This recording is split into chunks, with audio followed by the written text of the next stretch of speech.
You may think China did a quarantine because the government wanted to do an awful lot to show the world. And that could be true, but they basically did a strict quarantine because they had no choice. A few months later, India, a democratic country, also did the same. Why? Because they had no choice either. For countries with so many people, there's no other option. Do you know how many people are in China or in India? Well, let me tell you. I've been to both. This is just one photo of a train station in China. When one Chinese New Year, the train stopped running because of a blizzard. People were stuck in the station. At this one time, 500,000 people. One train station. I think it's hard for us to comprehend the sense of scale in China. People were very impressed here when they saw that China in 1 week built a facility with 1,000 beds to host people with the coronavirus. My friend in China saw that and says, "Psst, how does that help? Wuhan has 11 million people. It's a little tiny drop in a bucket." So to help us comprehend the scale of China when there are so many people, let's talk about something that many of us can relate to, using the subway. This is a photo of a subway station in Guangzhou. My friend took it just this past week. Obviously it's crowded. This is post-coronavirus, so you see people wearing masks, but there's no social distancing. Why? It's basically impossible. Do you know how many people use a subway in Guangzhou? No? Well, first we have to find a basis for comparison. California doesn't actually have any big public transit systems.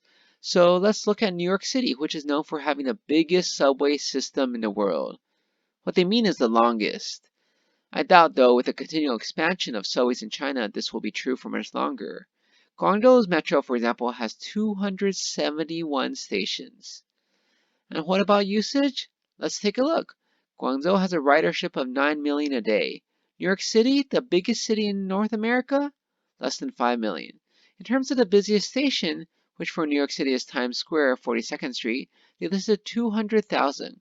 Guangzhou, 840,000, more than 4 times as many. For social distancing, let us think about the bubble boy. The guidelines say 6 feet. That means if you are 3 feet in front of a chair, I'm 3 feet in back of a chair, combined we are 6 feet away from each other. So all we need is a bubble that is 3 feet wide, and we'd be perfectly fine according to the guidelines. Lu is the busiest station in Guangzhou Metro, where you could transfer from line 1 to line 3. It runs 17.5 hours a day. That's 1,050 minutes. That means there are 840,000 passengers divided by 1,050 minutes, being 800 passengers entering and exiting every minute on average. Obviously, during rush hour, there'd be more. And let's say as many people enter as exit. So that's 400 passengers entering, 400 passengers exiting per minute. There are 3 platforms in total, so that's 840,000 passengers divided by 3, meaning 280,000 passengers per platform. Let's say the trains come every 5 minutes, so every day there is 1,050 minutes, 5 minutes per train, 250 trains. Dividing 280,000 passengers by 250 trains, there's 1,120 passengers per train getting on and off, presuming there's no other people on a train, which is obviously not true. Well, what does it look like? Little crowded, but not too bad, right? Well, that's because there's no social distancing in this picture.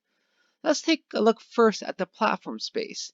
If there's 1,120 passengers getting on and off the train, you would need about 10,000 square feet, or about a fifth the size of a football field. That seems doable. And let's take a look at how big the train has to be to allow people to continue to socially distance on the train. There are 560 passengers on the train who need 9 square feet of distancing. That'd be 5,040 square feet total. Divide that by the width of the train, which is around 300 centimeters in Guangzhou, it comes down to around 500 feet. Okay, still doable. What about the space required for getting into the station? 400 passengers entering each minute, 7 entrances, because each entrance can only allow 1 person at a time. The turnstiles are spaced too closely for social distancing measures, times 6 feet for the social distancing space between passengers. That's a 340-foot long line that you need to finish every minute. That might be a little bit hard. And let's look at it from the other direction. How long does it take 400 people to enter one entrance? From when the person in front finishes going through and you walk from your 6 feet behind?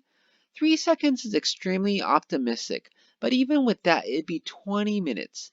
20 minutes for 400 people to enter when you only have 1 minute. I experienced the light turning green today, and the car in front of me didn't move for a good 5 or 10 seconds. And you probably experienced this too. People just aren't actually good at moving in sync with other people. There's always this big lag time. Synchronized swimmers, on the other hand, are very specialized. They're naturally talented, but they also spend a lot of time training. The people they swim with aren't strangers. They know how they act, they know how they will react. The issue with any society with a huge population is that the bottlenecks become even bigger bottlenecks. One subway entrance in a smaller city may have to serve 10,000 passengers a day. In China, that'd be 100,000. And in China, they don't have 10 times more hours in one day. This is India after the liquor stores were reopened. I think they were technically still in quarantine, but people obviously aren't socially distancing. Why? Because liquor is a very scarce resource, and they want to grab it. And that's why China had to implement a strict quarantine regimen.